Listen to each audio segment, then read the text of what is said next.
La ilaha illallah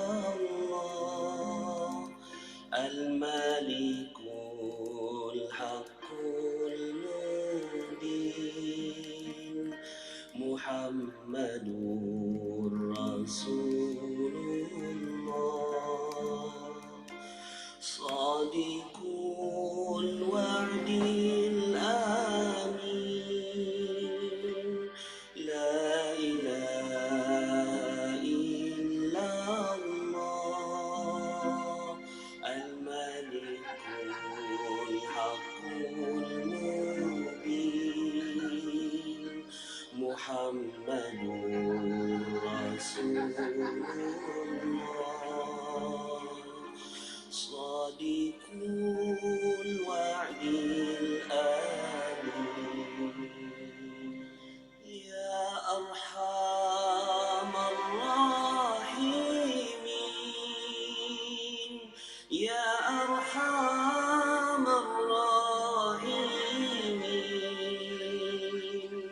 Ya arhamar rahimin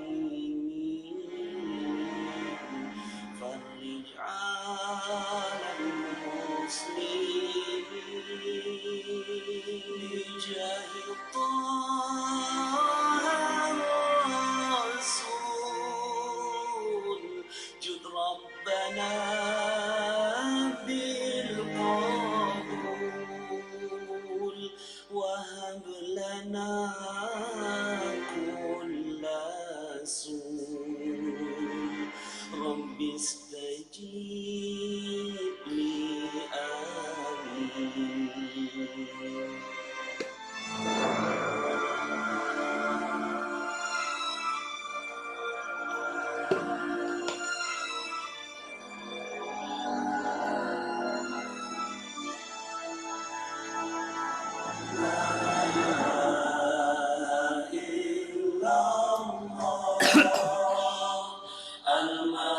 Al-malikul haqqul mubin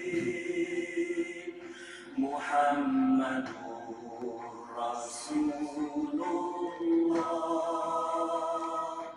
Sadiqul wa'dil amin La ilaha illallah Al-malikul haqqul mubin Muhammadur Rasulullah Sadiqul wa'dil amin واغفر لكل الذنوب واستر لكل العيوب واكشف لكل الكروب واكفي أذى المؤذين ثم الصلاة والسلام على شفيع الأنام والآل النعم الكرام والصحب والتابعين لا إله إلا الله الملك الحق المبين محمد رسول الله صادق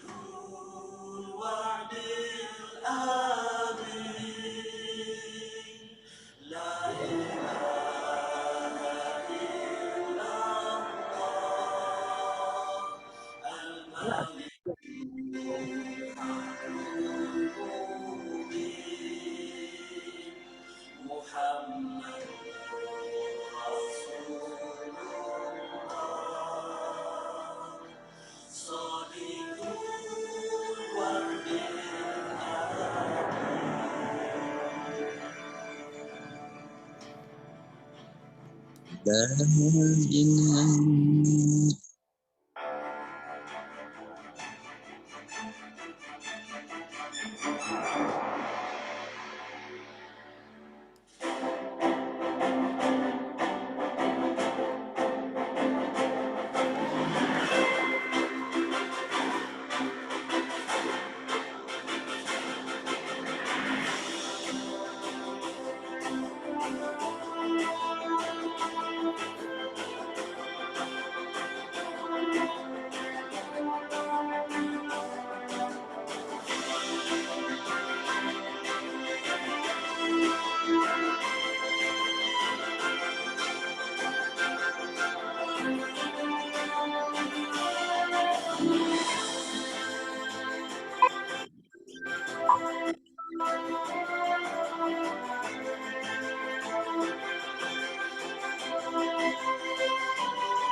Bismillahirrahmanirrahim. Assalamualaikum warahmatullahi wabarakatuh.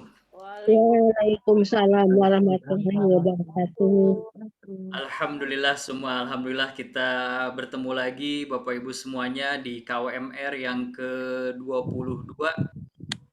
Ini adalah hari Senin tanggal 20 Februari 2023. Ini adalah hari yang Allah titipkan kepada kita semuanya untuk kita sama isi dengan belajar ilmu dahsyat dari Allah tentunya.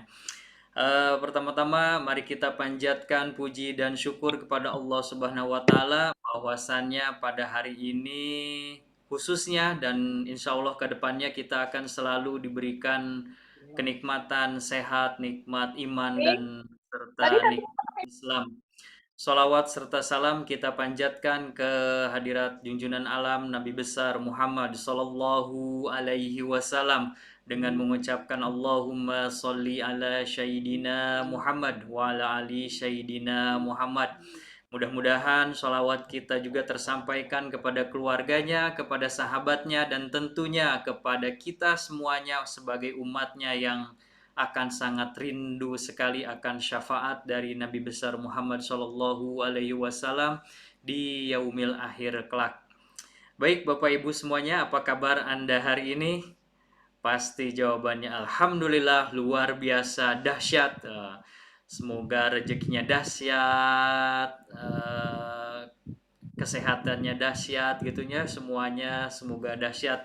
Bapak Ibu semuanya, sebelum kita mulai acara KUMR yang ke-22 pada malam hari ini, kita sama-sama niatkan malam ini untuk sama-sama belajar, untuk tolabul ilmi, untuk sama-sama kita menimba ilmu pada malam hari ini. Mudah-mudahan dengan niat kita belajar pada malam hari ini menjadi wasilah diampuninya dosa-dosa kita dosa ibu bapak kita, beserta dosa sahabat-sahabat kita, dosa orang-orang tua kita, dosa guru-guru kita juga. Kita tidak akan bisa seperti ini tanpa jasa-jasa mereka, baik yang sudah ada maupun yang sudah meninggal dunia. Mudah-mudahan Allah ampuni segala dosa-dosanya dan Allah bahagiakan, muliakan di alam sana. Kita sama-sama membacakan surat Al-Fatihah. A'udzubillahi minasyaitonirrajim. Bismillahirrahmanirrahim. Alhamdulillahirabbil alamin arrahmanirrahim maliki yaumiddin. Iyyaka na'budu wa iyyaka nasta'in. Ihdinas siratal mustaqim. Shiratal ladzina an'amta 'alaihim ghairil maghdubi 'alaihim waladdallin. Amin. Rabbi zidni ilman warzuqni fahman. Baik, terima kasih Bapak Ibu semuanya. Saya mau menyapa dulu yang sudah hadir pada malam hari ini. Terima kasih yang sudah on kamera. Ada Pak Abu Kencana, ada Ibu Pipit, ada juga Pak Tri Wahyudi di Bekasi. Lalu ada lagi siapa? Abu Isrowiyah di Purwakarta. Terima kasih yang sudah on cam. Pak Tri Wardana juga sudah on cam. Terima kasih banyak kepada yang sudah on cam. Mudah-mudahan Allah bahagiakan, muliakan Bapak Ibu semuanya. Dan juga saya membaca juga ada kita absen dulu, ada Pak Abu Kencana, tadi sudah ada Ibu Asih Tea di Purwakarta. Oke. Ada Ibu Dede Sartika, ada Ibu Eva Selvia, ada Faujiah Asep, Ibu atau Bapak ini? Ada Ibu Fitria, ada juga Ibu Herni Lestari, ada Ibu Ira Nuran Nisa. Ada juga Ibu Luluk di Bekasi, ada Ibu Isrowiyah di Purwakarta, Ibu Maryam di Cibitung, ada juga Ibu Noneng Ai Martini di Karawang. Ada Ibu Pipit, ini dia pendengar setia, pemirsa setia KOMR, Ibu Pipit Sri Subekti. Ada juga Bu Risma Roding, Ibu Riani, Ibu Srianingsih, ada Subang Jawara. Semoga Subang semakin juara gitu. Tadi kayaknya nggak akan terjadi tawuran. Tadi di depan komplek rumah kita ini ada yang tawuran nih. Kalau ada Subang juara kayaknya aman nih, nggak akan tawuran. Ada juga Ibu Tiara, ada Ibu Tri Wahyu di Bekasi, ada Pak Tri Wardana di Bekasi, Ibu Wiwik Suhartiningsih, ada Ibu Zulhawati Ibrahim, ada Pak Ridwan. Terima kasih yang sudah hadir. Ada 26.000 peserta KWMR pada malam hari ini. Luar biasa, dahsyat semangatnya malam-malam, di mana orang-orang lagi rebahan di kamarnya, lagi santai-santai atau lagi jalan-jalan, lagi nonton sinetron. Bapak Ibu semuanya dimudahkan oleh Allah Subhanahu wa taala untuk belajar pada malam hari ini. Luar biasa, terima kasih banyak. Saya sangat mengapresiasi sekali kepada Bapak Ibu semuanya yang mau belajar pada malam hari ini. Saya mau bacakan dulu kolom chat. Nah, ada Pak Triwardana yang pertama ngechat ini. Duduk paling depan, siap belajar. Siap Pak Triwardana. Kita sama-sama belajar. Ibu Pipit ikut di belakang Pak Tri biar kelihatan. Siap. Nomor 2 berarti Bu Pipit. Siap. Ada lagi Bu Pipit. Insya Allah siap Pak Mirdan, sudah paling depan ini. Oke, terima kasih Bu Pipit. Bu Srianingsih siap mengikuti. Terima kasih Bu Srianingsih. Pak Abu Kencana insya Allah akan saya serap ilmunya. Siap Bapak. Tentunya ilmu Pak Abu Kencana sebenarnya lebih daripada saya ini. Terima kasih Pak Abu Kencana sudah mau membersamai kami di KWMR yang ke-22. Ada Bu Risma Roding, Bu Risma dari Makassar. Luar biasa ini dari Makassar. Terima kasih Ibu Risma sudah mau hadir ini jauh-jauh di Makassar. Nah, tentunya di Makassar kenal dong sama Dokter Fikri gitu ya. Lagi ada Ibu Maryam di Cibitung. Assalamualaikum. Waalaikumsalam. Maaf Mas Mirdan off cam lagi kurang sehat. Siap Ibu, nggak apa-apa. Mudah-mudahan Ibu Maryam segera diberikan kesehatan oleh Allah Subhanahu wa taala dan diberikan kebahagiaan yang sempurna. Ada juga Ibu Isrowiyah di Purwakarta, izin video off karena sinyal jelek. Siap Ibu, mudah-mudahan suara saya masih bisa diterima dengan baik oleh Bapak dan Ibu di sana. Sudah bertambah menjadi 30.000. Saya nggak ingat juga siapa ini yang sudah bertambah. Oke, siap.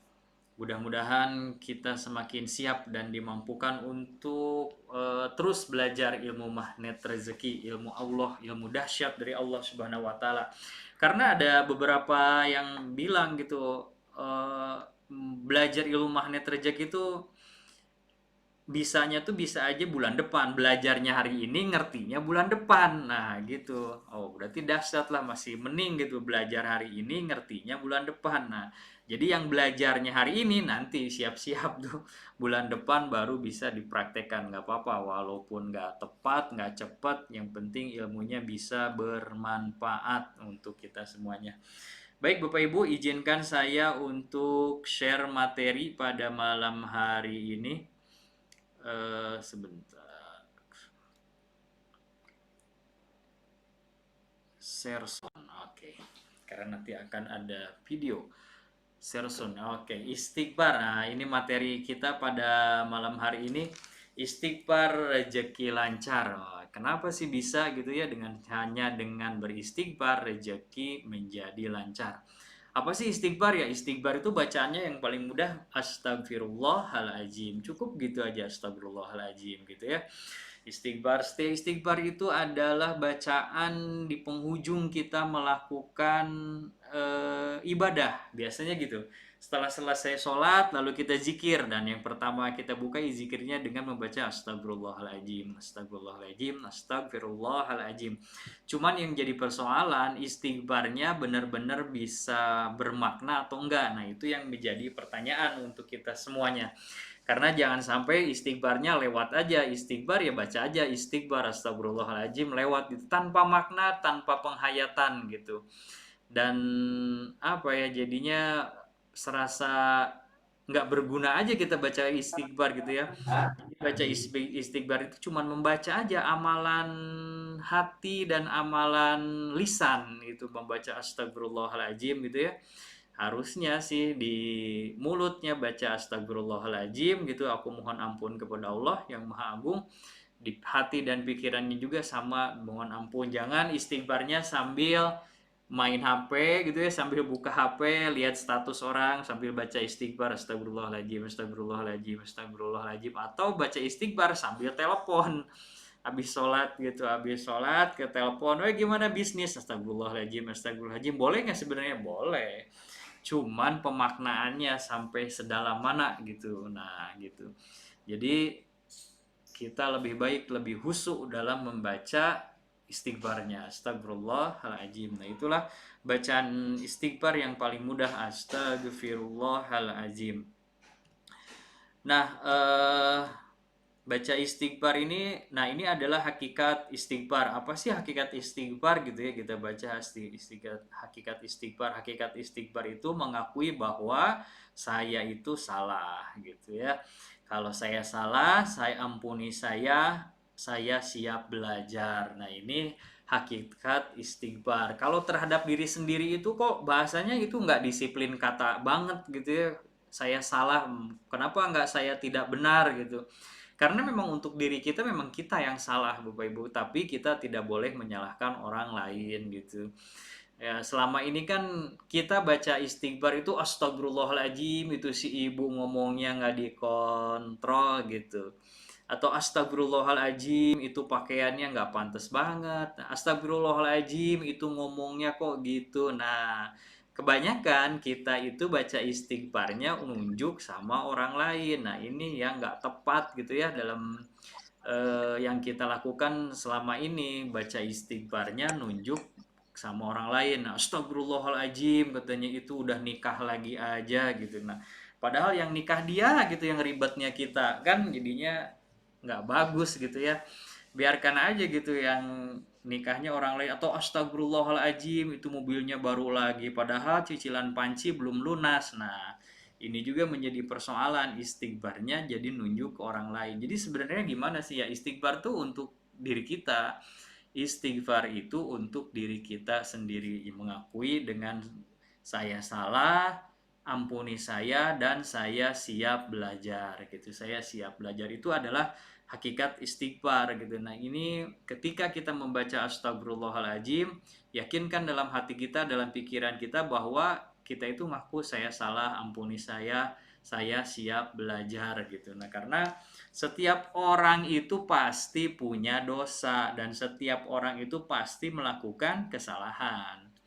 Jadi saya salah, ampuni saya siap belajar. Saya salah, ampuni saya siap belajar. Saya salah, ampuni saya siap belajar. Saya salah, ampuni saya siap belajar. Nah, itu dia hakikat istighfar yang harus kita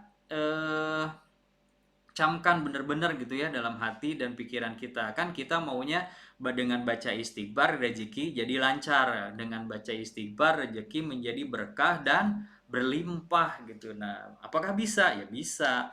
Nanti kita akan kupas pada malam hari ini kok bisa dengan hanya beristighfar rezeki menjadi lancar, atau dengan istighfar rezeki kita menjadi berkah dan berlimpah.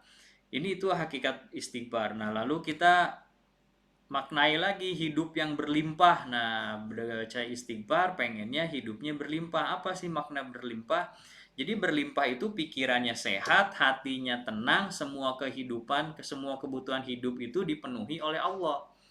Keren apa keren? Mau apa mau banget kira-kira dengan hidup seperti ini? Mau banget. Siap, terima kasih. Mau banget Mau pasti. banget. Mau banget, mau Terima kasih, banget. Pak. Wah, keren ya, semuanya pasti mau ini. Nah, cuman kita mau hidup berlimpah itu pikiran sehat. Tentunya kalau pikiran sehat, badan kita sehat, hatinya juga tenang gitu ya. Semua kehidupan, semua kebutuhan hidup, kebutuhan hidup dipenuhi oleh Allah. Keren banget kan? Nah, cuman karena ada dosa, jadi ini semuanya jadi kebalikannya.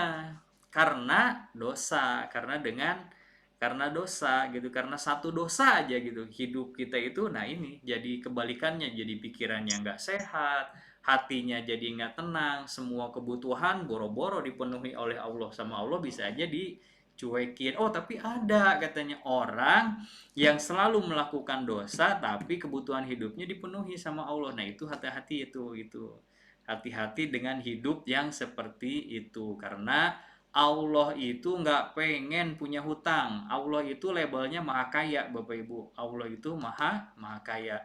Jadi nggak mungkin Allah punya hutang apalagi sama hambanya gitu. Ketika hamba itu melakukan hal yang baik tapi dia melakukan dosa, lalu Allah bayar langsung cash di dunia kebaikannya, itu gitu. Nah, tapi dosanya jangan sampai nih, itu Allah sengaja dibuat lalai itu orang.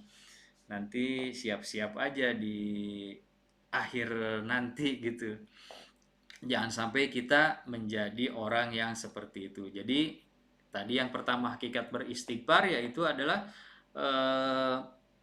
saya salah, ampuni saya siap belajar. Nah, hidup berlimpah itu pikirannya sehat, hatinya tenang, semua kebutuhan hidup dipenuhi oleh Allah. Nah, kira-kira Bapak Ibu nih kalau ditanya misalkan mau enak tidur atau banyak uang? Gitu. Nah, ini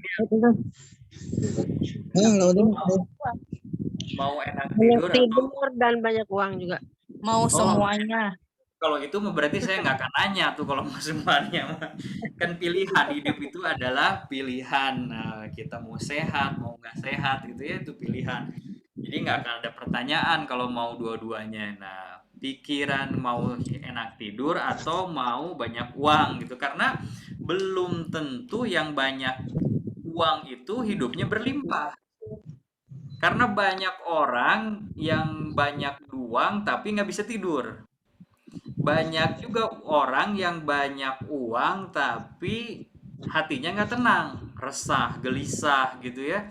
Hidupnya di mana aja penuh dengan kegelisahan gitu, nggak tenang. Banyak orang juga banyak duit tapi kebutuhan hidupnya selalu aja nggak cukup, nggak bisa dipenuhi kebutuhan hidupnya. Banyak uangnya banyak tapi nggak Ini Patri jawab enak tidur. Nah, bener nih Patri, enak tidur, izin off kamera. Mau sehat dan banyak uang, tidur nyenyak, siap. Itu mah perfect banget Bu Syahida. Itu mah keren tuh. Saya juga mau kalau gitu. Nah, karena nggak semuanya orang itu hidupnya dipenuhi kebutuhannya oleh Allah. Tapi ada juga orang yang nggak banyak uang tapi pikirannya sehat. Pikirannya sehat, tenang, berpikirnya tuh sehat, tenang gitu, kalem gitu ya. Menghadapi persoalan tenang karena ada Allah nanti akan yang bantu menyelesaikan. Hatinya juga ketika nemu kegelisahan, kegalauan gitu, tapi tenang aja karena yakin Allah itu ada dalam hatinya gitu ya. Ketika butuh ini ada, ketika butuh itu tiba-tiba cering ada gitu. Nah ini pikiran sehat, pikiran hatinya tenang. Nah kalau kita mau praktek nih pikiran sehat dan tenang itu, kita boleh nih gini nih tangannya Bapak Ibu semuanya. Nah ini jari jempol sama telunjuknya kita satukan, lalu kita goyang-goyang. Lalu kita berpikir, ya Allah, pikirnya banyak rezeki, suaminya menyenangkan, istrinya menyenangkan, sambil berpikir, dipikirkan dalam hati dan pikirannya nih, dibayangkan. Suami istri menyenangkan, anaknya soleh dan soleha, makanan dibuatkan makanan yang terbaik sama istrinya, makanan kesukaannya dibuatkan. Pokoknya pikirkan deh, yang tenang, yang senang-senang nih, yang bikin hati senang. Ada yang ke pantai, ada yang belanja, sambil digoyangkan terus tangannya. Nah kira-kira apa nih? Kerasa nggak ada lendir, ada licin gitu di sini nih, di antara telunjuk dan jempol. Kok gerakannya enak banget nih, luas gitu ya. Nah, sekarang kita tukar lagi pikirannya yang nggak sehat nih ya. Pikirannya nggak sehat, hutang di mana-mana. Aku benci sama orang itu, dia itu belum bayar hutang sama saya. Aku nggak mau melihatnya, muak dengan hidup ini. Presidennya nggak bener nih, aduh Sambo kenapa nggak ditembak mati aja. Ini kira-kira apa gerakannya? Jadi keset nggak Bapak Ibu? Jadi keset tuh. Nah, ini nih. Jadi kita bisa bayangkan ketika kita memikirkan pikiran kita sehat, hati kita tenang, ini nih goyangan ini bisa jadi licin. Tapi ketika kita memikirkan yang nggak baik gitu ya, nggak baik gitu ya, bodoh, hutang nih, langsung otomatis gerakan telunjuk sama jempol kita jadi keset. Nah itu dia, itu bisa kita praktekkan tuh. Bener nggak sih kalau pikir sehat dan hatinya tenang itu hidup kita bisa jadi lancar gitu ya, bisa jadi aman. Nah itu praktek, salah satu prakteknya gitu aja tuh, praktek sambil ngelamun gitu, tapi di tengahnya jangan dikasih upil, nanti bulat tuh upilnya ya, lama-lama kering dan muruluk gitu, cek Sunda nama jatuh. Jangan dikasih upil tengahnya, gitu aja biasa kosong gitu kita pikirkan, nanti jadi licin lama-lama. Itu boleh dipraktekkan tuh. Kita mikir nubu syahida tuh udah bener gerakannya bener. Nah itu gerakannya gitu, tinggal jempol sama telunjuknya diputar-putar aja, siap. Itu jadi keren tuh. Nah itu kalau kita pikirannya sehat, hatinya tenang, jadinya licin. Kalau mikirnya yang aneh-aneh, yang nggak baik gitu ya, mikirnya negatif terus, nah itu jadi keset gitu. Jadi kalau para kaum hawa tuh kalau mau keset ya tinggal nggak, jangan perawatan lagi, mikir aja yang nggak bagus-bagus, pasti jadi keset kembali. Siap, kita lanjutkan materi pada malam hari ini. Yang tadi sudah hakikat istighfar, lalu hidup berlimpah. Kita lihat lagi di slide berikutnya ada apa? Ada cerita, oh ya, ada cerita istighfar nih dari Imam Hasan Al-Basri. Jadi Imam Hasan Al-Basri ini adalah seorang syekh gitu ya. Dia selalu didatangi oleh istilahnya jamaahnya gitu ya. Ketika jamaahnya punya persoalan, dia pasti datang ke Syekh Imam Hasan Al-Basri. Ya Syekh, saya ini hidupnya gini-gini aja, rezekinya nggak banyak. Apa, minta dong tips atau doa untuk saya lakukan gitu ya, biar hidup saya itu berkah berlimpah. Kata Syekh Hasan Al-Basri, kata Syekh Imam Hasan Al-Basri, bacalah istighfar. Datang lagi orang lain konsultasi kepada Syekh, ya Syekh, Imam Hasan Al-Basri katanya, saya ini jodohnya belum ketemu, belum nikah-nikah nih, jomblo aja nih, gimana nih, ada resep nggak, ada tips nggak, ada nasihat nggak untuk saya lakukan gitu biar saya cepat ketemu jodoh katanya. Kata Syekh Imam Hasan Al-Basri, perbanyaklah membaca istighfar gitu. Ada lagi orang lain datang, ya Syekh katanya, saya ini pengen punya anak, katanya pengen punya anak soleh dan soleha, udah lama saya menikah, udah 20 tahun tapi belum dikaruniai seorang anak. Ada nggak Syekh doa untuk saya, katanya. Lalu Syekh Imam Hasan Al-Basri ini berkata istighfar. Nah, yang ketiga orang ini ternyata ngobrol di luar. Lah, kamu masalahnya apa? Kamu persoalannya apa? Katanya, persoalan saya ini. Kata yang satu lagi, persoalan saya ini. Kata yang orang ketiga, persoalan saya itu nggak mudah, belum punya anak katanya. Terus apa jawaban dari Syekh? Mereka serentak berkata, istighfar, kita suruh baca istighfar lah. Kok sama katanya, semua persoalannya beda-beda, tapi jawabannya dikasih jawaban yang sama, yaitu istighfar. Nah, ini dia. Tapi mereka percaya dengan Syekh Imam, apa yang dikatakan Syekh Imam Hasan Al-Basri, lalu mereka melakukannya. Dan ketiga orang ini adalah mendapatkan apa yang diinginkannya setelah rajin membaca istighfar. Nah, ini dia nih, setelah rajin membaca istighfar mereka lalu terpenuhi semua keinginannya. Nah, menjelang subuh, bangun sebelum subuh, misalnya 5 menit sebelum subuh aja. Ini ada penggalan ceramah dari Ustadz Ahdi Hidayat. Nanti kita dengarkan bersama-sama Bapak Ibu semuanya. Menjelang subuh, bangun sebelum subuh, misalnya 5 menit sebelum subuh aja, rajin istighfar. Itu Allah akan jaga. Insya Allah dijaga, hartanya stabil, anaknya sehat. Karena itu janji Allah di Quran surat Nuh. Jadi anak akan dijaga, suami dijaga, harta dijaga, kehidupan berkah, nyaman. Dan kenapa sebelum subuh? Itu amanah di Quran surah 51 di ayat ke-18.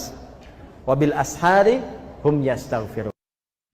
Siap, kita dengarkan sekali lagi ya Bapak Ibu ya, biar siapa tahu ada yang belum menyimak nih. Nah, kita putarkan. Menjelang subuh, bangun sebelum subuh, misalnya 5 menit sebelum subuh aja, rajin istighfar. Itu Allah akan jaga. Insya Allah dijaga, hartanya stabil, anaknya sehat. Karena itu janji Allah di Quran surat Nuh. Jadi anak akan dijaga, suami dijaga, harta dijaga, kehidupan berkah, nyaman. Dan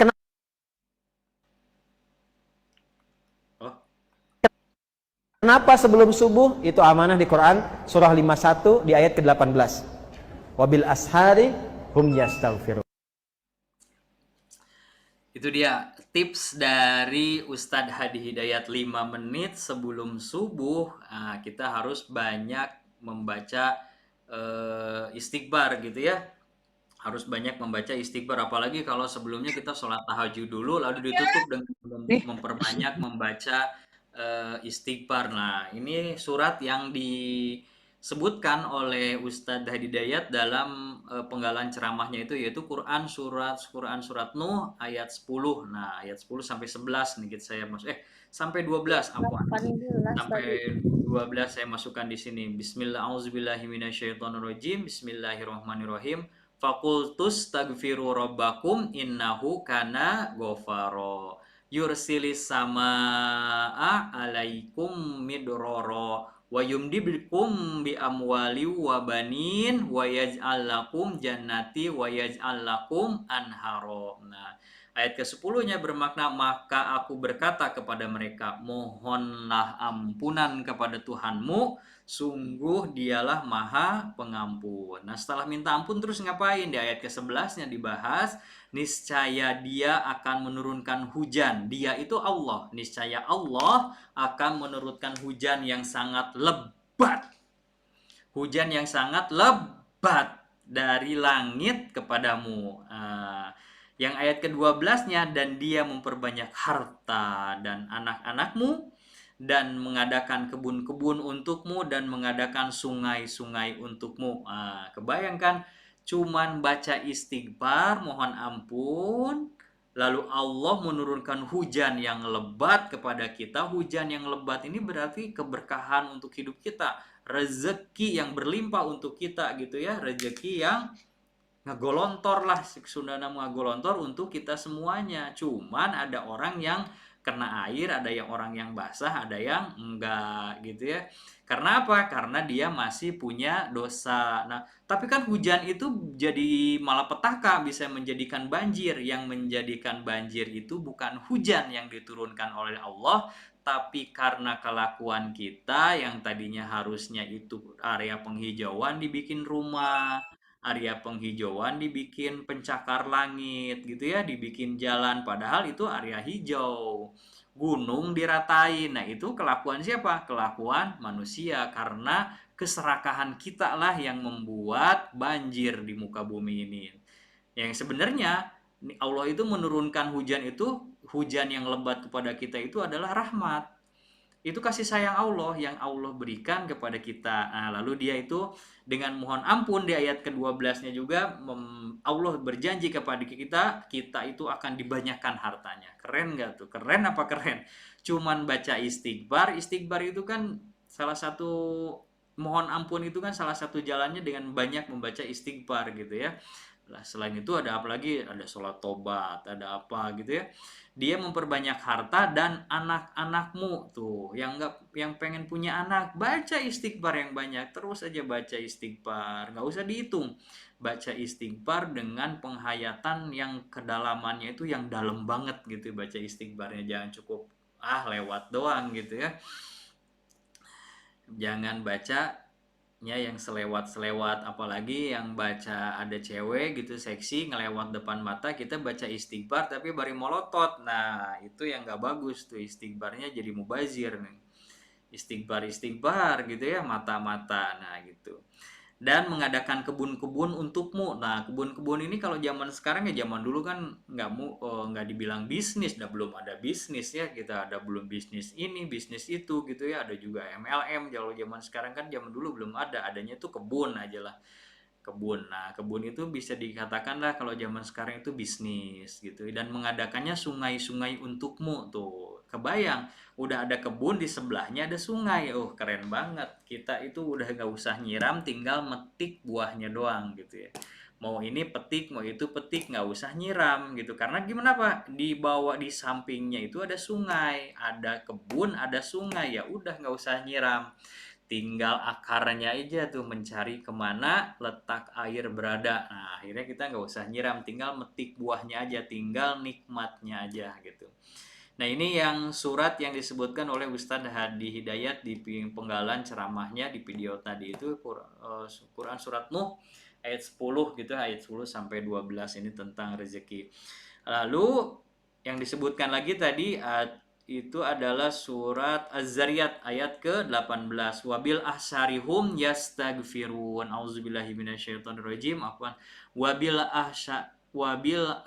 Wabil ashari hum yastaghfirun, dan pada akhir malam mereka memohon ampunan kepada Allah. Nah, ini kenapa Ustadz Adi Hidayat kasih tips ke kita baca istighfarnya di akhir malam. Akhir malam itu berarti mau mendekati subuh kan gitu ya. Nah, akhir malam itu mau mendekati subuh, mau mendekati fajar gitu, kata Adi Hidayat di videonya, 5 menit sebelum azan subuh berkumandang ya. Kalau cek Sunda nama kali masjid lagi tahrim tuh, nah kita banyaklah baca istighfar di sini, mohon ampun kepada Allah di surat Az-Zariyat ayat ke-18, wabil ashari hum yastaghfirun. Oke, kita lanjutkan lagi. Ini tadi ayat Qur'annya, sekarang hadisnya tentang istighfar. Ini saya beberapa aja mengambil hadis dari Abu Hurairah radhiyallahu anhu. Dia mendengar Nabi Muhammad SAW bersabda, "Wallahi inni la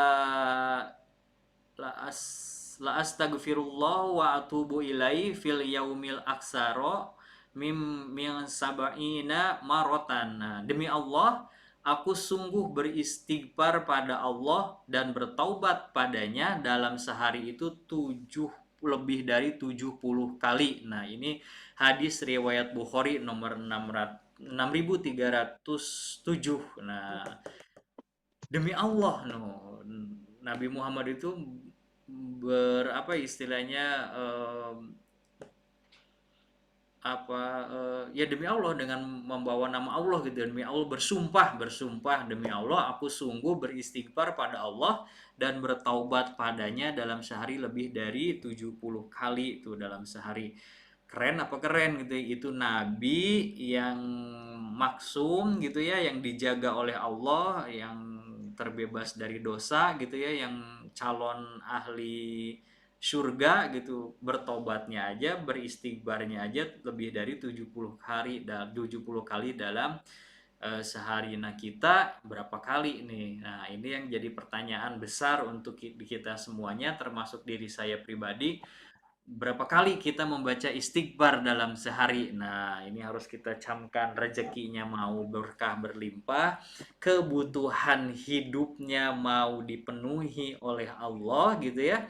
Tapi istighfarnya cuman sekali atau 33 kali, itu pun sambil lihat status WA, sambil lihat status Instagram gitu ya. Sambil main TikTok zaman sekarang, sambil lihat status-status TikTok. Nah, ini dia. Panteskah kita gitu ya, kebutuhan hidupnya mau dipenuhi Allah, tapi istighfarnya cuman selewat-selewat. Nah, udah gitu pemaknaannya kurang. Nah, ini dia yang harus kita tuh harus bener-bener ngaca gitu ya. Jadi di rumah tuh sebenarnya bisa taruh kaca yang gede biar kita itu bisa introspeksi diri setiap hari di rumah gitu. Ketika melihat kaca, pantaskah diri ini dikasih sayangi oleh Allah gitu ya, dengan kelakuan hidup kita yang dari pagi sampai malam mau tidur itu kita lakukan. Nah, jadi sebelum tidur kita ngaca dulu tuh, introspeksi dulu tuh. Nah, ini istighfarnya berapa kali yang kita baca. Terus dari istighfar yang kita baca itu, yang maknanya benar-benar kita maknai dalam itu, kira-kira ada berapa. Nah, ini jangan sampai istighfarnya lewat begitu aja. Sebenarnya kita senangnya kan baca WhatsApp, lihat Facebook gitu ya, IG, TikTok, apalagi berjam-jam tuh betah gitu. Tapi baca istighfar, waduh, baru 30 kali aja pantat udah panas kayaknya nih, udah bulak belok ini, udah goyang-goyang gitu.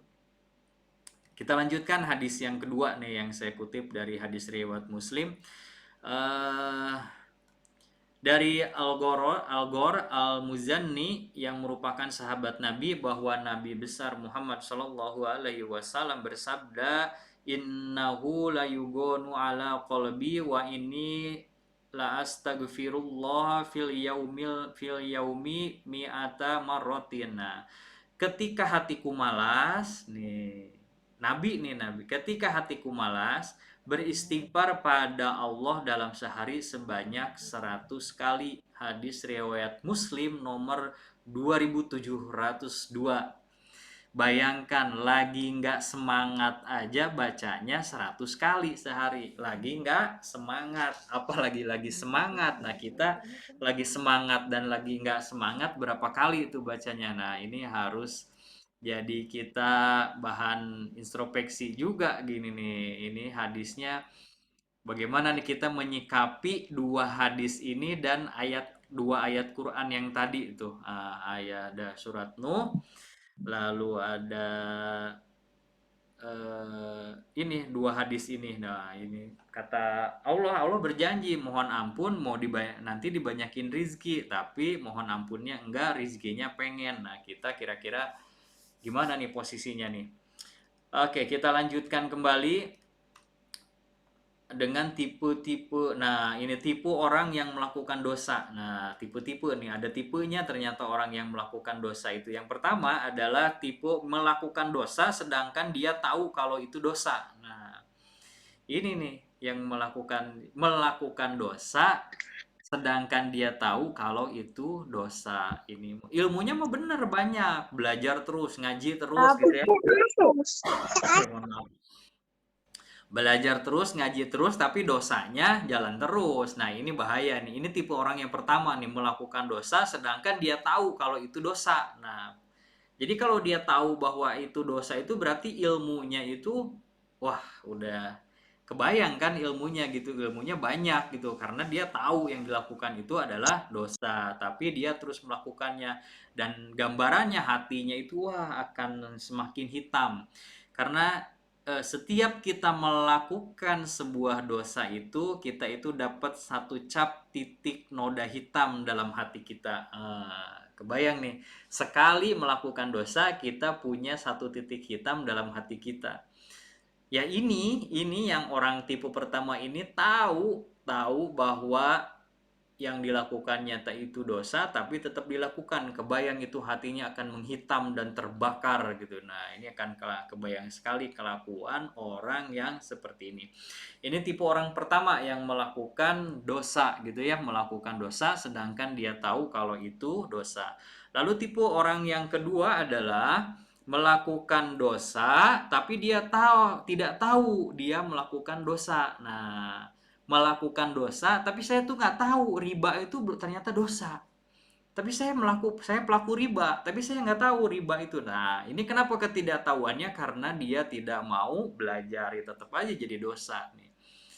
Nah, tapi orang yang seperti ini kalau udah tahu bahwa itu dosa, nah biasanya sih mereka berhenti melakukannya gitu ya. Melakukan dosa tapi dia tidak tahu bahwa yang dilakukannya itu adalah dosa ya. Banyaklah seperti kalau kita, terutama saya gitu, ketemu dengan orang-orang pelaku riba gitu ya, kebanyakannya tidak tahu, atau yang pinjam uang di bank gitu ya, nggak tahu bahwa itu tuh riba gitu, bahwa itu tuh dosa. Nah banyak, tapi ketika dia dikasih tahu, dikasih pencerahan gitu ya, dan biasanya mereka berhenti melakukan dosa itu. Lalu yang tipe orang yang ketiga yang melakukan dosa adalah diam dalam melakukan dosa. Nah ini diam. Kalau dia itu tahu dosa tapi nggak diumbar-umbar tuh, diem-diem aja tuh melakukan dosa itu gitu. Jadi pokoknya diem aja, sampai bahkan ada kasus itu, bukan kasus ya, itu ada ya itulah gitu ya, ada cerita gitu bahwa sampai istrinya sendiri pun nggak tahu, suaminya melakukan dosa. Ada yang kayak gini. Atau udah gimana Kang, cenah mas, sudah suami saya mah soleh, cenah di rumah sholat gitu, saya nggak tahu seperti itu. Ternyata suaminya di belakang main judi gitu ya. Apalagi sekarang main judi itu ada judi online, ada ada slot lah gitu, makanya sampai Wagub Jawa Barat itu ada tulisan itu slot. Nah, hati-hati slot, sampai main slot kayak gitu. Tapi dia itu melakukannya secara diam-diam. Sampai istrinya sendiri pun nggak tahu dia melakukan dosa. Jadi rapih banget. Nah ini tipe orang yang ketiga. Lalu siapa ada di kolom chat, Pak Mirdan, maaf kalau Bank Syariah bagaimana, adakan fatwa MUI dan MUI? Terima kasih. Siap. Kalau Bank Syariah sih oke lah, kita ikut ulama aja, karena di MUI itu kan ilmunya lebih baik daripada kita ya, pinter-pinter, mereka lebih mumpuni. Kalau Bank Syariah ya kita berpegang pada ulama saja nggak apa-apa. Tapi kalau bank konvensional, walaupun kenyataannya katanya sih di bank syariah juga ada ribanya ya, tapi kan kita di Indonesia ya kita berpegang teguh kepada Majelis Ulama Indonesia. Nah, kita yakinlah bahwa para ulama yang terkumpul dalam MUI itu sudah benar-benar memikirkan umatnya, untuk kebaikan umatnya, makanya dibuatlah bank syariah gitu. Kita berpegang saja, karena kalau saya juga berfatwa bahwa belum cukup ilmunya untuk itu, jadi ikut ulama saja saya juga. Mudah-mudahan kalau di bank syariah insya Allah aman.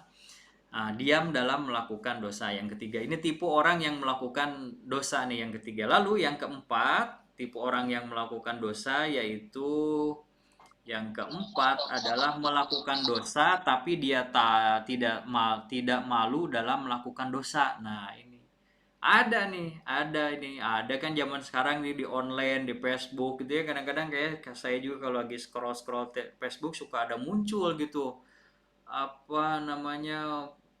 yang joget-joget gitu. Dia tuh pasti udah tahu dosa, di kamera malahan gitu ya, melakukan dosa tapi tidak malu dia melakukan dosa. Bahkan di TV aja gitu, di TV umum, di TV ini Sekarang udah bukan menjadi rahasia umum lagi melakukan dosa, tapi dia tidak malu dalam melakukannya gitu. Nah ini mah udah, wah udah nggak banget deh gitu ya, ini dia udah tahu gitu dosa tapi nggak malu gini, ini nggak malu nih, nggak malu, dia nggak punya rasa malu. Wah pokoknya mah enjoy aja lah gitu, goyang di depan kamera pokoknya, wah ada geboy, ada gergaji, pokoknya mah cihuy lah. Nah itu yang kita ini, tipe ini melakukan dosa tapi dia tidak malu dalam melakukan dosa, pokoknya mah asal hati senang, pokoknya mah dosa juga hajar bleh gitu, gampang, urusan akhirat mah urusan nanti. Yang tipe orang yang kelima dalam melakukan dosa yaitu melakukan dosa tapi memilih dosa yang kecil. Nah ini nih, ini dia masih pilih-pilih nih, kalau dosanya kira-kira kecil atau gede nih. Kalau gede dia nggak lakuin, tapi kalau dosanya kecil mah udah nih, nah gitu. Nah saya mau nanya nih, kira-kira ibu-ibu kalau ngomongin orang itu dosa besar atau dosa kecil nih? Dosa besar. Oh dosa besar. Nah, ini ibu-ibu nih keren nih. Mohon slide yang dosa 1, 2, 3 di share ulang. Oh siap, nanti Bu Syaida. Dosa besar. Nah tapi kebanyakan ibu-ibu itu ngomongin orang itu ya dosa kecil, karena nggak kerasa lagi Makin belanja lama gitu makin ya di besar. warung, ngomongin orang gitu, nggak kerasa ngalir aja ngomongin kejelekan orang gitu. Pokoknya mah kalau besarnya mah tergantung durasi katanya Kang Mirdan gitu. Kalau durasinya 30 menit, 1 jam, nah itu bisa jadi dosa besar. Kalau 5 menit mah masih aman lah katanya gitu. Nah bisa jadi durasi gitu. Atau ada juga bilang kalau misalkan durasinya pendek, tapi yang diomonginnya perkara besar, nah itu jadi dosa besar tuh. Ada juga yang punya fatwa-fatwa seperti itu, ya bebas lah. Itu mah terserah, mungkin mereka punya sendiri. Pokoknya mah kalau pondok gede jadi dosa tuh gitu. Tapi yang nggak kalah juga di Bandung ada yang namanya Leuwi Panjang tuh. Kalau Jakarta punya pondok gede, di Bandung punya Leuwi Panjang. Bu Ika Puspita Dewi Karang, dosa besar tahunya pas lagi bedah hadis pembedahan penjelasannya majleb. Nah ini kalau kita kupas lagi nih, majleb banget bener nih, ngomongin orang itu sebenarnya termasuk dosa besar. Lalu sebelum kita lanjut ya, tadi ada request, ada yang Bu Syuhada 1, 2, 3. Nah ini yang ke tipe orang yang melakukan dosa tipe ke-1, kedua, dan yang ketiga. Yang tipe yang pertama adalah melakukan dosa sedangkan dia tahu kalau itu dosa. Sebenarnya mah dia tuh ilmunya tinggi, pengetahuan tentang bab dosanya banyak gitu. Dia tahu itu dosa tapi dia tetap melakukannya. Yang kedua, melakukan dosa tapi tidak tahu dia melakukan dosa. Nah kalau ini mah pelaku dosa tapi dia tuh benar-benar nggak tahu bahwa yang dilakukannya itu dosa gitu. Gitu. Yang ketiga, diam dalam melakukan dosa. Nah ini mah silent killer nih, bisa aja silent killer sampai istrinya aja. Jadi kalau istilahnya mah bermuka dua lah gitu. Makanya saya bikin gambar ininya orang pakai topeng. Nah ini bisa dikatakan orang bermuka dua gitu. Istrinya, sampai istrinya pun yang tidur sekamar satu ranjang gitu nggak tahu kalau dia itu tukang judi. Nah ini mah silent, diam-diam aja gitu. Itu yang kelima, yang keempat melakukan dosa tapi tidak malu dalam melakukan dosa. Yang kelima melakukan dosa tapi memilih dosa yang kecil. Nah dosanya yang kecil-kecil aja deh gitu. Atau ada juga temen saya itu, kalau sebenarnya dia itu keluaran pesantren terus bergaul sama kita sama-sama gitu ya zaman kuliah di Bandung. Dia jadi senang minum tapi dia tahu takaran gitu ya. Dia itu minum alkohol tapi yang kira-kira minumnya itu kalau subuh dia bisa sadar gitu biar dia bisa melakukan sholat. Nah itu tuh gini nih, melakukan dosa tapi dia pilih-pilih. Atau dia karena tahu ilmunya, dosanya tetap, minumnya tetap pengen gitu tapi sholat subuhnya juga tetap harus dilakukan sama dia. Nah dia jadi milih-milih nih. Jadi kira-kira berapa sloki yang dia bisa jam 4 atau jam 5 itu dia bisa bangun dan sadar gitu. Jam 4 atau 5 subuh dan dia mandi gitu ya, mandi lagi, tobat, nah dia langsung sholat subuh. Nah gitu. Ada juga tuh tipe, dia bisa ngukur tuh kapan dia mabok dan kapan dia bisa sadar. Nah ini kayak dokter anestesi aja tuh. Udah tahu racikan kapan ini obat bius berfungsi, kapan obat bius ini tidak berfungsi lagi. Nah, itu kan anestesi, itu dokter anestesi yang bisa gitu. Nah, yang keenam, tapi benar, orang ini juga sekarang jadi dokter, bener, tapi jadi dokter kulit, jadi dokter kecantikan, walaupun laki-laki. Yang keenam, melakukan dosa tapi langsung bertobat. Nah, ini sebenarnya yang harus kita lakukan. Yang nomor 6, kita tahu bahwa ngomongin orang itu dosa. Kita tahu tidak menjaga pandangan itu dosa, dan langsung kita itu langsung bertobat atas dosa kita. Nah, Allah senang dengan tipe orang yang keenam, melakukan dosa tapi dia langsung bertobat, langsung astagfirullahaladzim, terus baca astagfirullahaladzim sampai benar-benar menurut dia, ya Allah, ini astagfirullahaladzim saya benar tapi nggak cukup nih untuk menghapus dosa yang tadi, tapi saya pengen terus diampuni dosa saya dengan membaca dengan wasilah istighfar yang saya baca, atau bila perlu sholat tobat, langsung melakukan sholat tobat. Nah, ini yang nomor 6, karena kita hidup ini pasti aja melakukan dosa, makhluk sosial gitu, kita ini harus bersosialisasi, harus keluar rumah, mau nggak mau kita itu ada orang ngomongin orang lain, kita ada di dalam satu komunitas itu gitu ya, atau kita dalam satu lingkup itu, jadi mau nggak mau kita ikut ngedengerin, walaupun kita nggak ngomongin, kita dosa juga, karena kita tuh nggak bisa gitu, kita tuh nggak berani, nggak ada kekuatan untuk mencegah orang lain itu atau teman kita membicarakan orang lain, dan kita mendiamkannya, dan itu kan seminim-minim iman kita gitu, kita tuh hanya dalam hati gitu mendegurnya. Nah, itu pun dia dosa, dan setelah itu kita langsung bertobat dan nggak mau lagi nih melakukan dosa itu lagi gitu. Nah, ini tipe 6 ini, tipe orang yang ke-6 ini orang yang dicintai oleh Allah, melakukan dosa tapi dia langsung bertobat. Nah, apalagi yang nggak sengaja gitu, yang sengaja aja dia langsung nih ingat dosa. Nah gitu. Nah, kita atas dosa yang nggak disengaja juga kita tetap harus beristighfar, ya Allah, saya mohon ampun atas dosa yang saya lakukan, yang saya nggak tahu saya melakukan dosa itu. Kadang-kadang kan kita lidah itu tidak bertulang, kadang-kadang kita ngomongin orang atau kita berbicara dengan orang gitu ya, tapi nggak sengaja bahwa omongan itu menyakiti hatinya. Nah, ini dia, kita harus bertobat atau beristighfar atas dosa yang kita lakukan, baik disengaja maupun yang tidak disengaja. Kita lanjutkan lagi, ini mengenai tobat, beristighfar. Nah, mengenai tipe orang yang ke-6, kita harus belajar dari 3 nabi. Yang pertama kita belajar dari Nabi Adam. Nabi Adam itu diciptakan hidupnya di surga dengan kenikmatan, dengan berbagai fasilitas yang Allah berikan untuk Nabi Adam. Wahai Adam, silahkan kamu hidup di situ, nikmati apa yang ada, tapi jauhi pohon namanya pohon huldi gitu ya, ada buah huldi. Nah, kau jangan dekati pohon itu, kata Allah. Mendekatinya aja nggak boleh sama Allah, apalagi memetik buahnya. Dan Adam itu ditemani sama Nabi Siti Hawa gitu, dan Siti Hawa itu tergoda oleh setan. Siti Hawa tergoda oleh setan dan lalu membujuk Nabi Adam, "Wahai Adam, aku ingin buah itu," katanya. Tapi kata Nabi Adam, nggak boleh kita mengambil buah itu. Jangankan mengambil, mendekatinya aja kita nggak boleh. Lalu tuh Siti Hawa itu ngomong lagi, tapi kata iblis, kata setan, katanya itu buah adalah buah keabadian. Gitu.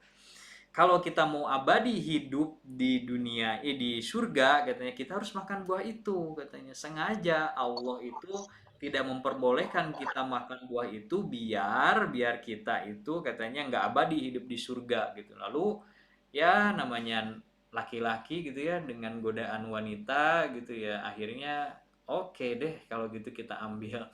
Lalu diambillah buah itu, begitu dipetik langsung Nabi Adam diturunkan ke dunia. Begitu sadar Nabi Adam itu dengan berbagai dosanya, begitu sadar dengan dosanya, Nabi Adam itu sujud, tidak berani menatap bumi, tidak berani menatap langit.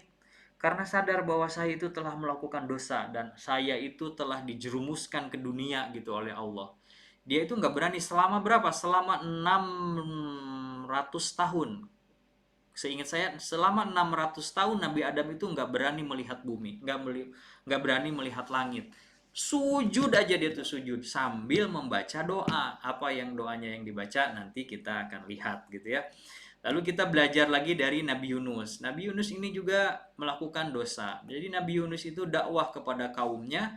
Kaumnya itu nggak ada yang mengikuti dakwahnya Nabi Yunus. Akhirnya aduh pusing deh kia-kia teuing mah udahlah saya tinggalkan ini kaum. Nah gitu. Dia itu dosanya meninggalkan kaumnya. Tapi Nabi Yunus itu capek katanya, saya udah nggak sabar lagi nih. Udah diceramahin, udah dibilangin, tapi kaumnya ini nggak ngeyel semua, nggak ada yang ikut kepada Nabi Yunus, nggak ada yang ikut kepada perkataan yang dikatakan oleh Nabi Yunus. Akhirnya Nabi Yunus ada melihat sebuah kapal, lalu dia naik ke kapal itu, mudah-mudahan ya akhirnya mah lari dari kenyataan lah, nggak pusing, nggak sudah ditinggalkan gitu nih kaumnya. Nah dia pergi, ternyata di tengah laut Nabi Yunus itu ternyata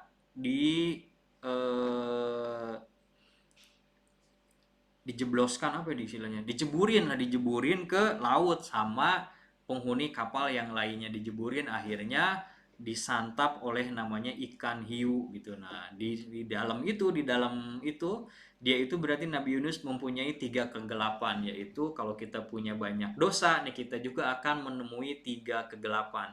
Kegelapan yang pertama yang dialami Nabi Yunus adalah kegelapan ada di dalam perut ikan. Itu kegelapan yang pertama. Kegelapan yang kedua adalah gelapnya laut di kedalaman. Jadi hiu itu kan hidupnya di laut yang paling dalam banget gitu ya, dalam banget. Yang ketiga adalah gelapnya malam. Nah, karena dosa ini ada di gelap malam. Lalu ada lagi Nabi Sulaiman. Nah, Nabi Sulaiman ini uniknya dia itu nggak membuat dosa. Dia ini tidak membuat dosa, tapi doanya itu mengakui bahwa dia itu banyak dosa. Nah, ini Nabi doa Sulaiman. Busyahida in Adam robana zolamna wa ilam tagfir lana wa tarhamna lanakunanna minal khosirin. Yes banget ini Busyahida nih. Nah, sekarang kita lihat nih apa sih doanya 3 nabi di atas gitu ya. Nah, yang pertama ini doa Nabi Adam, Robbana zolamna anfusana wa ilam tagfir lana wa tarhamna lanakunana minal khosirin. Ya Tuhan kami telah menganiaya diri kami sendiri tuh, menganiayai Robbana zolamna. Aduh ya Allah, saya mengaku loba dosa. Saya mengaku telah membuat kesalahan, menjolimi, menganiaya diri sendiri. Dan jika Engkau tidak mengampuni kami dan memberi rahmat kepada kami, niscaya pastilah kami termasuk orang-orang yang merugi. Nah ini doa selagi Nabi Adam sujud selama 600 tahun gitu ya, dia itu membaca doa ini, Robbana zolamna anfusana wa ilam tagfir lana wa tarhamna lanakunanna minal khosirin. Siang malam selama 24 jam dia tidak bangkit dari sujudnya. Ingat, Nabi Adam cuma melakukan 1 dosa, selama 600 tahun dia itu tidak beranjak dari sujudnya dan berdoa membacakan doa ini, doa mohon ampun. Robbana zolamna anfusana wa ilam tagfir lana wa tarhamna lanakunanna minal khosirin. Kebayang dosa kita banyak, kita mah masih senang melihat dunia, masih senang melihat yang indah-indah. Sedangkan Nabi Adam gak berani lagi tuh. Tapi kata Allah, ya Adam, bangkitlah kamu, katanya, bangkitlah kamu dari sujudmu, katanya, engkau telah aku ampuni. Ingat, setelah 600 tahun Allah baru mengampuni Nabi Adam.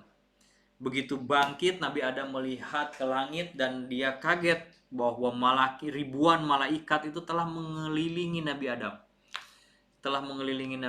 Oh Adam, udah kamu bangkit, tong sedih wae, katanya. Tuh lihat itu makanan, itu lihat itu pohon, katanya. Kamu tidak bisa lagi menjetikan jari seperti di surga. Nasi goreng, datanglah. Cring, katanya. Ini malaikat nih yang kasih tahu ke Nabi Adam. Kamu di sini nggak bisa lagi seperti itu. Tuh ada padi, ada biji padi, kamu tanam, kamu pohon, kamu tanam, kamu jaga, terus kamu baru bisa memetik buahnya katanya. Kamu masak dulu itu makanan sampai bisa kamu makan. Itu dikasih tahu tuh, ini bukan surga lagi, ini dunia katanya. Nabi Adam kaget. Itu melakukan satu dosa, lalu manusia melakukan dosa lagi. Akhirnya manusia nggak bisa nanam, nggak bisa metik. Akhirnya kudu beli gitu. Akhirnya beli, udah melakukan dosa lagi, beli pun nggak bisa, kudu nganjuk ngahutang. Pay letter zaman sekarang gitu ya. Pay letter. Nah, terus melakukan dosa lagi, akhirnya nggak bisa ngapa-ngapain ya. Akhirnya ginilah hidup kita sekarang, serba nggak mudah gitu ya. Malah apa-apa harus bayar, apa-apa harus beli gitu ya, apa-apa harus nganjuk. Bahwa kayak kita mau belanja aja ditawarinnya kan pay letter gitu, ini nganjuk aja Bu biar mudah gitu. Atau beli mobil juga kalau salesnya tahu kita mau bayar cash, dilayaninya agak ogah-ogahan gitu ya, agak malas-malasan. Kalau mau apa Bu, mau cash atau kredit berapa tahun, 25 tahun, 100 tahun. Nah berarti mereka senang tuh langsung. Kita disediain kopi dan disediain makanan. Nah bila perlu suruh nginep gitu di showroom. Ini doanya Nabi Adam melakukan satu dosa, sujud. Nah jadi kita kalau mau dosa, mau beristighfar sama Allah, baca doa ini, doa Nabi Adam di sujud terakhir sholat kita. Rabbana zalamna anfusana wa ilam taghfir lana wa tarhamna lanakunanna minal khosirin. Yang kedua, kita belajar juga dari Nabi Yunus. Nah, Nabi Yunus di dalam perut si ikan hiu ini, Nabi Yunus juga berkata memohon doa ampunan ya.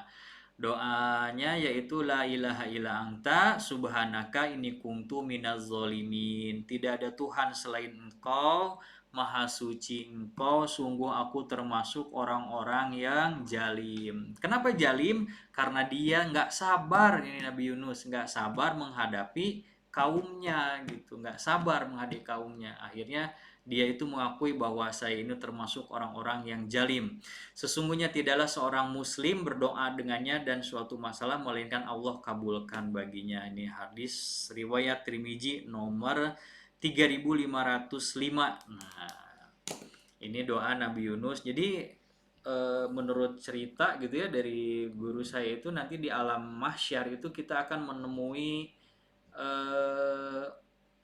gabut lah gitu ya, nggak ini kok lama banget hari pembalasan itu, iraha gitu, hari pembalasan itu kapan. Akhirnya ini ada kaum yang datang ke Nabi Adam, engkau bilanglah ke Allah itu bahwa percepatlah hari penghakiman ini gitu ya, di yaumil kita di padang mahsyar ini, udah bosen lah kita duduk di sini.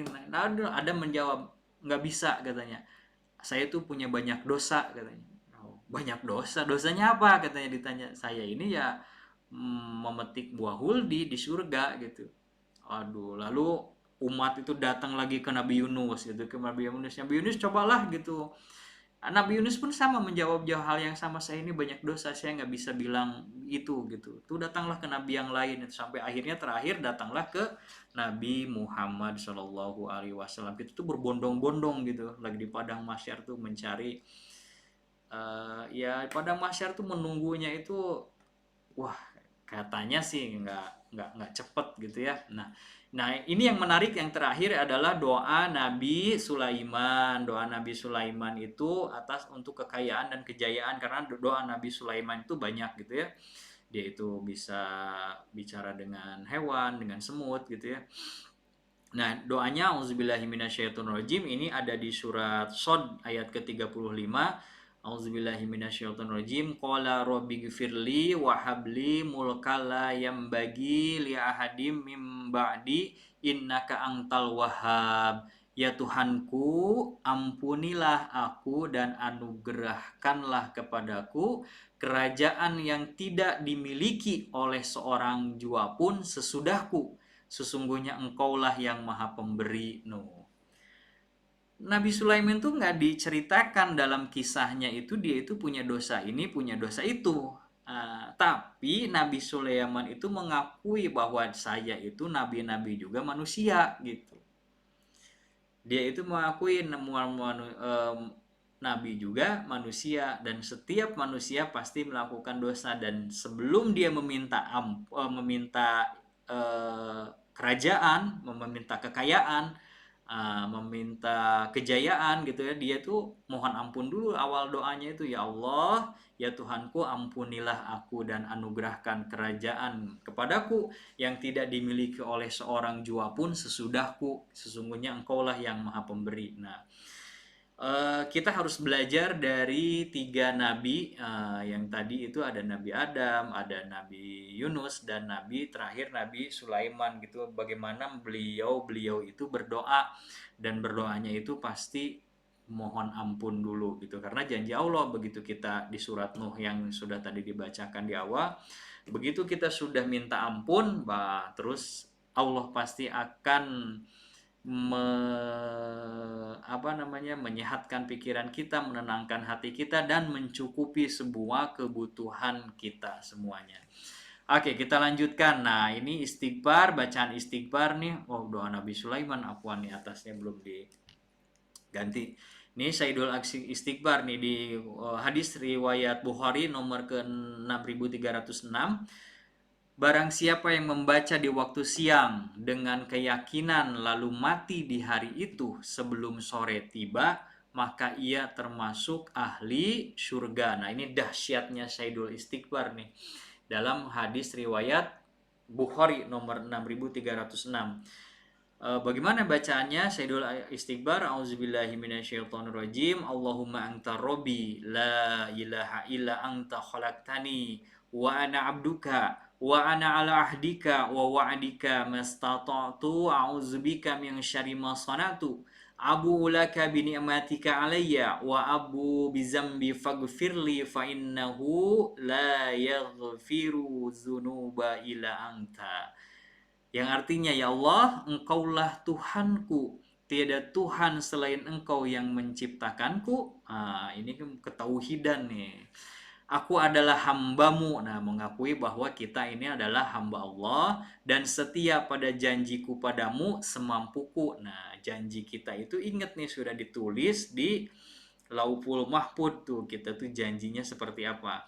Aku berlindung kepadamu dari keburukan yang aku perbuat. Ku akui segala nikmatmu atasku dan aku akui segala dosaku yang aku perbuat, maka ampunilah aku, sesungguhnya tidak ada yang bisa mengampuni dosa selain Engkau. Nah, ini Sayyidul Istighfar tuh keren banget gitu ya. Satu, kita mengakui adanya Allah gitu ya. Ya Allah, Engkaulah Tuhanku, tuh mengakui adanya Tuhan, adanya Allah, dan tidak ada Tuhan lagi selain Engkau yang menciptakanku. Ini keren banget. Jadi kita tauhidnya dulu dimunculkan di dalam doa ini, dan dia memohon perlindungan kepada Allah dari perbuatan dan buruk, dan memohon ampun atas segala dosa yang telah diperbuat. Ini Sayyidul Istighfar. Jadi mudah-mudahan kita semuanya bisa membacanya ini kalau ini sebenarnya Sayyidul Istighfar itu ada di zikir pagi dan zikir petang. Jadi kalau kita pagi dan sebelum petang kita meninggal tapi sudah baca Sayyidul Istighfar, di dalam Quran, di hadis riwayat Bukhari nomor 6306, barang siapa membacanya di waktu siang dengan keyakinan lalu mati di hari itu sebelum sore tiba, maka ia termasuk ahli surga. Jadi mudah-mudahan kita semuanya bisa mengamalkan membaca Sayyidul Istighfar. Nah, yang terakhir kita akan membahas 9 manfaat membaca istighfar. Nah, ini apa sih manfaatnya gitu ya membaca istighfar? Kalau kita mah Indonesia gitu ya, biasa kalau nggak ada manfaatnya buat apa? Walaupun tadi di depan sudah dijelaskan dari awal sampai sekarang dijelaskan bahwa dahsyatnya membaca istighfar. Tapi saya rangkum kembali 9 manfaat membaca istighfar, tapi mohon izin saya nggak bacakan, nggak masukkan literasinya atau hadis-hadisnya. Dari 9 manfaat ini sebenarnya ada hadisnya dan ada ayat Qur'annya bahkan gitu ya. Tapi saya izin nggak masukkan berkaitan dengan tadi juga materi ini baru dibikin tadi pagi ya, tadi siang sebenarnya sampai sore. Yang pertama, ketika kita membaca istighfar, kita itu akan mendapatkan pahala yang sangat besar. Pahalanya sangat besar. Pahalanya besar, amalannya mudah. Nah, amalan cuma baca astagfirullahaladzim, astagfirullahaladzim, astagfirullahaladzim. Tapi pahalanya ini besar banget gitu ya. Yang kedua, rezekinya berkah berlimpah. Nah, kalau rezekinya yang berkah berlimpah ini tadi itu udah disebutkan salah satunya di surat Nuh gitu.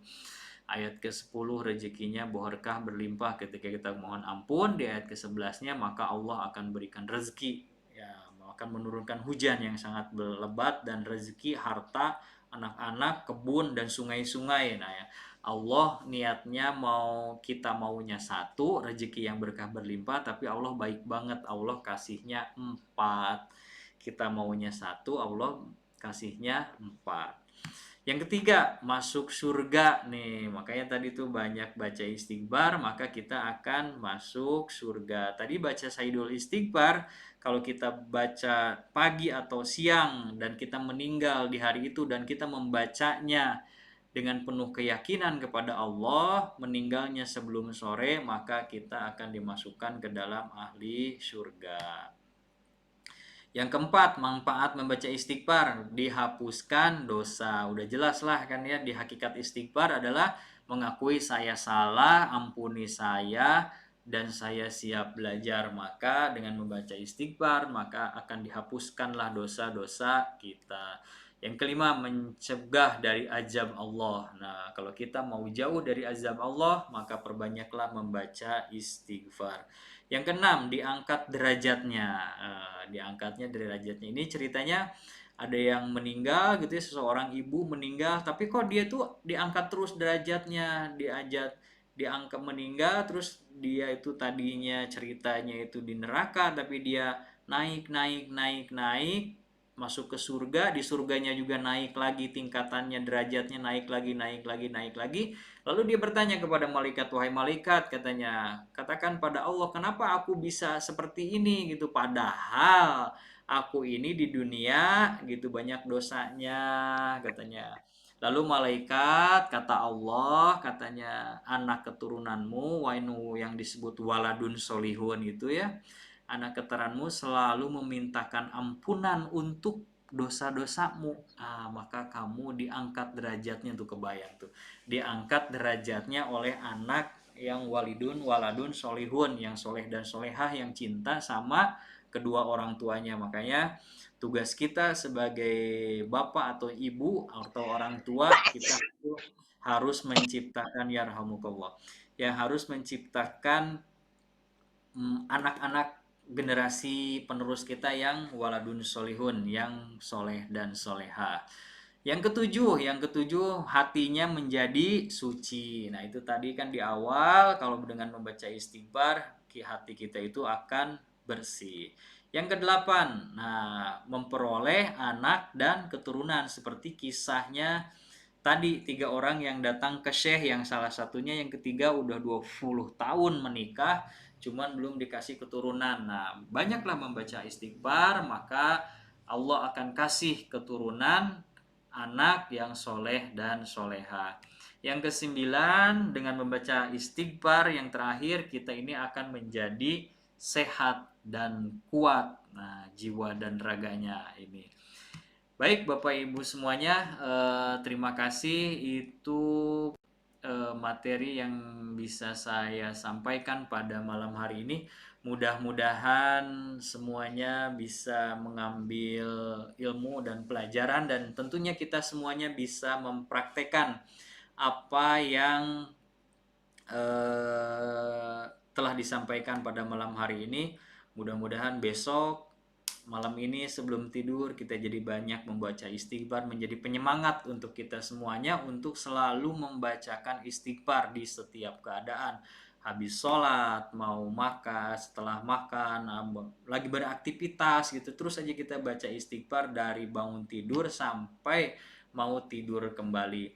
Baik Bapak Ibu semuanya, itu materi saya pada malam hari ini. Ini sudah jam 9:30 kurang 5.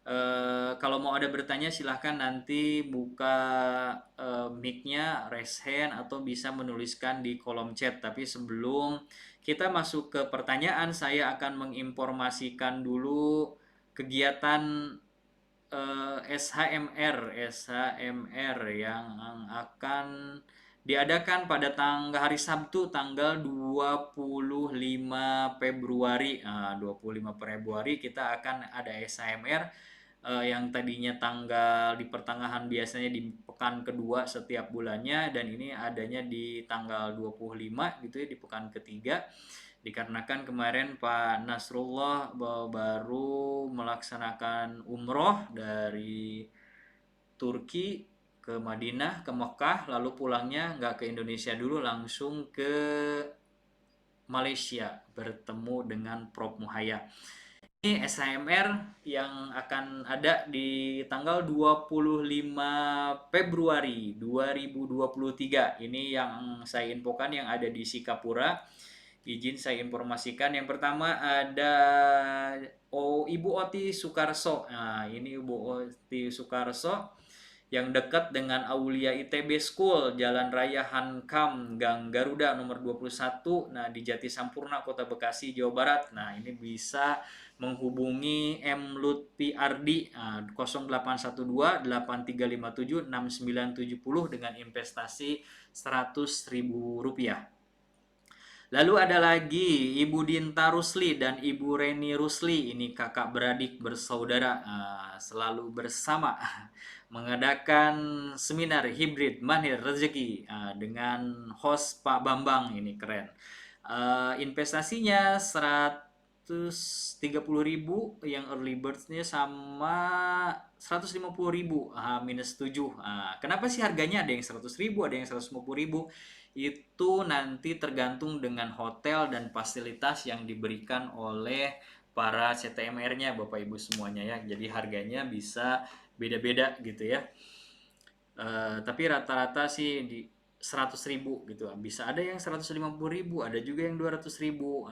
Tergantung fasilitas hotel yang diberikan, karena hotelnya semakin bagus, semakin bagus juga harganya. Ibu Dinta Rusli mengadakan di Swiss Berlin Hotel di Jalan Raya Teku Umar nomor 26 Cibitung di Bekasi Timur. Pendaftarannya di 0811 164 032 Pak Bambang, atau langsung ke Ibu Reni Rusli di nomor 0815 88 31 108. Bapak Ibu yang dekat dengan Bekasi Timur boleh merapat. Nah, lalu ada lagi Butiah Mutiah, ini mengadakan di Gedung Serbaguna TPQ Al Isra di Tridaya Estate 4 Tridaya Sakti Tambun Selatan Bekasi. Investasinya 150.000.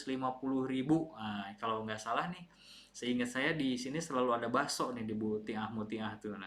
Pendaftarannya di Bunda Cucu di nomor 0895 3868 99705 atau dengan Ibu Nina di nomor 0882 2464 7923. Lalu kita beranjak lagi, bergeser ke Cikarang. Ada di Cikarang, Jalan Niaga Utara, Kapling nomor 1 nomor 2 Jababeka, Cikarang, Bekasi. Nah, ini ada Ibu Parwati, ada Pak Agus Susanto dan Pak Kurniawan, Certified Trainer Magnet Rezeki. Investasinya 150.000. Informasi dan pendaftarannya bisa ke Bu Wati langsung di nomor 0821 2705 5054. Lalu ada lagi, ini Bu Diah Puspita, bergeser lagi ke Lipo Cikarang. Lipo Cikarang di Jalan Singasari Lipo Cikarang. Ini Bu Diah Puspita Sari. Investasinya di 200.000. Informasi pendaftaran di 0811 311 670. Nah, ini Ibu Diah, ini keren. Lalu ada lagi di Karawang, bergeser lagi ke Karawang. Di Karawang investasinya 120.000 di Hotel Bridge Hotel, Jalan Traruma Negara, Kaping 8 Arteri, Karawang Barat. Informasi pendaftarannya di 0812 8331 6360. Di sana ada CTMR yang membersamai Pak Dirmansa, ada Bu Dwi Mulyani dan Ibu Siti Duriah. Lalu yang terakhir, ini yang paling ujung dari Sikapura, Bekasi Karawang, dan Purwakarta. Nah, ini paling ujung di Purwakarta ada Bu Holy Fitter dan Mak Danet, Certified Trainer, Magnet Rezeki. Di Hotel Harvard by Aston, Jalan Bungur Sari nomor 122, Purwakarta, Jawa Barat. Investasinya Rp150.000 di H-5. Jadi kalau mau dapat harga bagus di 120.000, bisa daftar dari sekarang. Nah, informasi pendaftarannya di nomor 8081295537714. Baik, itu titik-titik yang mengadakan seminar hibrid Magnet Rezeki yang ada di Korwil Sikapura. Baik, Bapak Ibu semuanya, sepertinya ini di kolom chat sepi. Terakhir Ibu Syahida. Bekasi Kota nggak ada ya Pak Firdan? Bekasi Kota, iya, Bu Krisanti. Ternyata Bu Krisanti itu tadinya sama Bu Dwi Mulyani, tetapi karena ada halangan, Bu Krisantinya ada acara juga di tanggal 25 itu, jadi Bekasi Kota tidak mengadakan SHMR. Mudah-mudahan bulan depan di sana mengadakan SHMR biar dekat.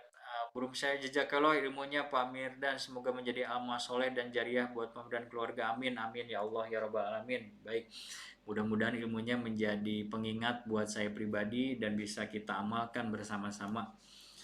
Baik Bapak Ibu semuanya, kalau tidak ada pertanyaan, terima kasih. Ada 41.000 peserta THMR yang bergabung pada malam hari ini. Oh, ini ada Bu Holi. Kalau Allah belum mengizinkan untuk membaca istighfar, apakah dosa kita? Kita berusaha aja, kita tetap berusaha semaksimal mungkin untuk kita bisa membaca istighfar, karena begitu kita keluar rumah, tapi nggak keluar rumah deh, di rumah pun kita pun sebenarnya melakukan dosa. Begitu kita ingat melakukan dosa, dan harusnya kita harus ingat membaca istighfar gitu ya. Jadi kalau hitungannya 100 hari itu kan, kalau Nabi itu lagi malas 100 hari. Jadi kalau lagi semangat, tapi Nabi kan dijaga oleh Allah atas dosa-dosanya. Kita ini manusia yang penuh dengan dosa. Nah, makanya kita bacanya setiap saat, setiap hari. Jadi kalau yang 100 itu kita baca setiap setelah sholat 20 udah 100 tuh. Gitu. Jadi begitu beres sholat, langsung kita baca istighfar dulu sebelum berdoa, minimal ya 33 kali deh, biar ganjil gitu ya Bu Holi, biar inget terus. Jadi ingat kita sama malu sebenarnya sama Nabi Sulaiman. Nabi Sulaiman itu dosanya nggak, ya sebenarnya nggak banyak banget Nabi Sulaiman, tapi begitu dia minta kejayaan, begitu dia minta kekayaan, dia itu membaca istighfar dulu.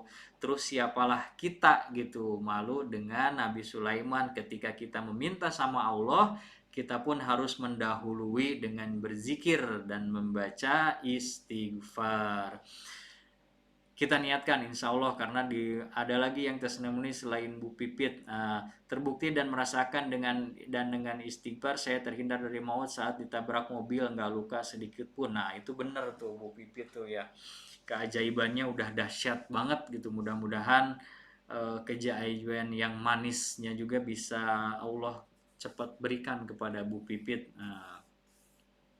Ada lagi yang testimoni selain Bu Pipit, sebenarnya banyak sih, ini pasti para pecinta KWMR ini sudah banyak keajaiban, cuman ada yang masih malu-malu mungkin bilangnya nih.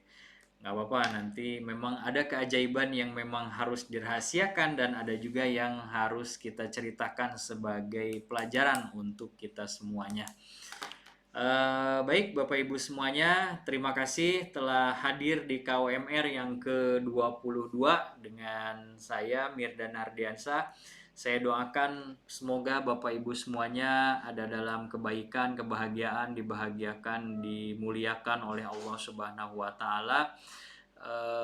Kita juga berdoa kepada Allah, mudah-mudahan Allah menjaga negeri tercinta kita ini menjadi negeri yang lebih baik lagi, lebih makmur lagi, menjadi gemah ripah lok jinawi gitu lagi ya, menjadi negara yang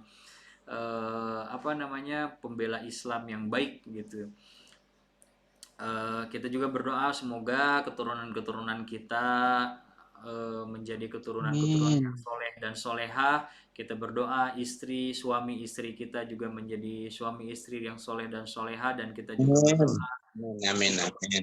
kedua orang tua kita, mudah-mudahan orang tua kita juga dibahagiakan dan dimuliakan oleh Allah Subhanahu wa Ta'ala.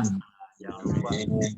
Jadi kita doanya mulai dari sekarang, doanya jangan doa buat diri sendiri, kita doakan juga orang lain, biarlah diri kita ini para malaikatnya yang mendoakan gitu ya. Jadi kita pakai itu tangan-tangan Allah gitu, malaikat-malaikat Allah biar bekerja sama dengan kita gitu. Kita mendoakan orang lain, malaikat Allah atau tangan-tangan Allah yang mendoakan dan menolong kita semuanya gitu ya. Karena kasihan gitu kalau kita ingat-ingat gitu ya, malaikat Jibril itu dulu nurunin wahyu sama Nabi Muhammad, dan sekarang Nabi Muhammadnya udah nggak ada gitu. Jadi malaikat Jibrilnya nganggur. Nah, kitalah yang kasih kerjaan buat malaikat Jibril gitu untuk bekerja sama bersama kita untuk melindungi kita semuanya di dunia ini sampai kita masuk surga. Baik, kita tutup KWMR yang ke-22 ini dengan membacakan doa kafaratul majlis bersama-sama. Subhanakallahumma wa bihamdika asyhadu alla ilaha illa anta astaghfiruka wa atubu ilaik. Baik, terima kasih semuanya.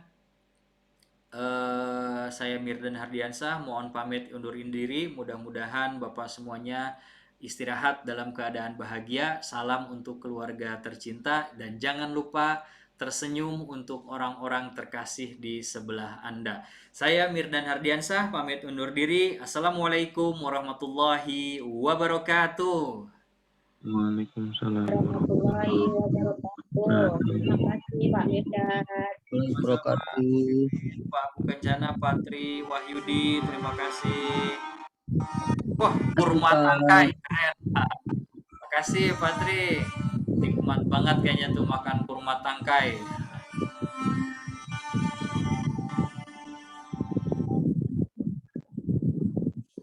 لا إله إلا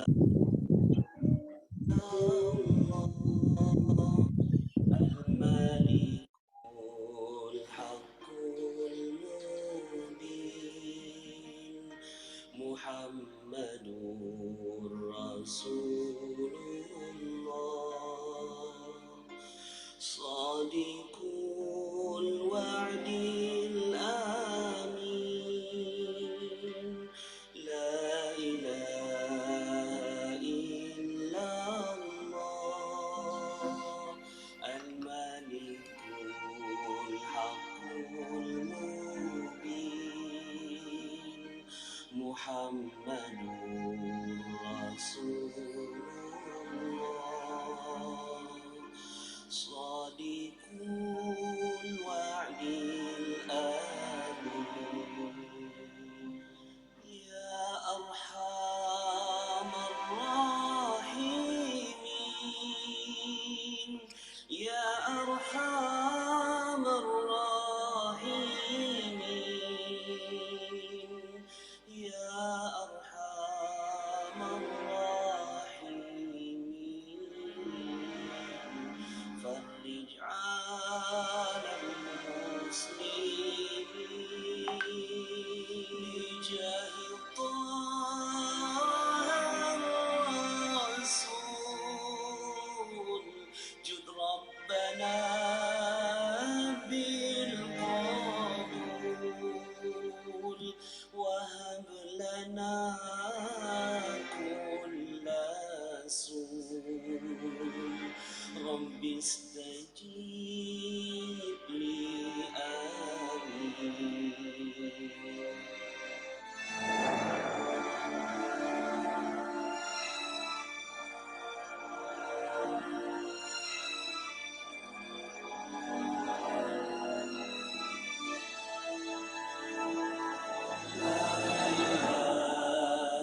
إلا الله الملك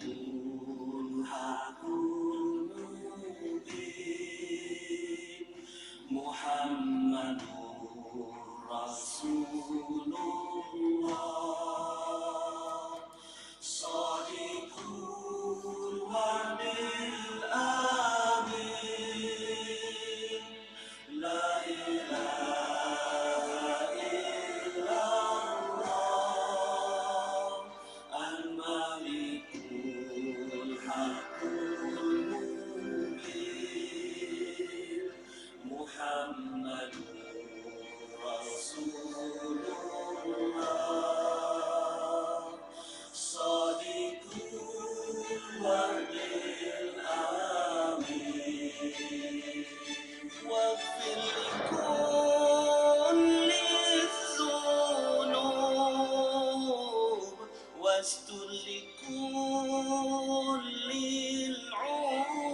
العيون واكشف لكل الكروب واكفي أذى المؤذين ثم الصلاة والسلام على شفيع الآنام والآل النعم الكرام والصحب والتابعين.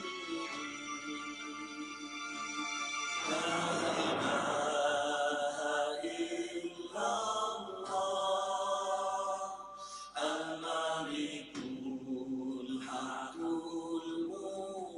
المبين محمد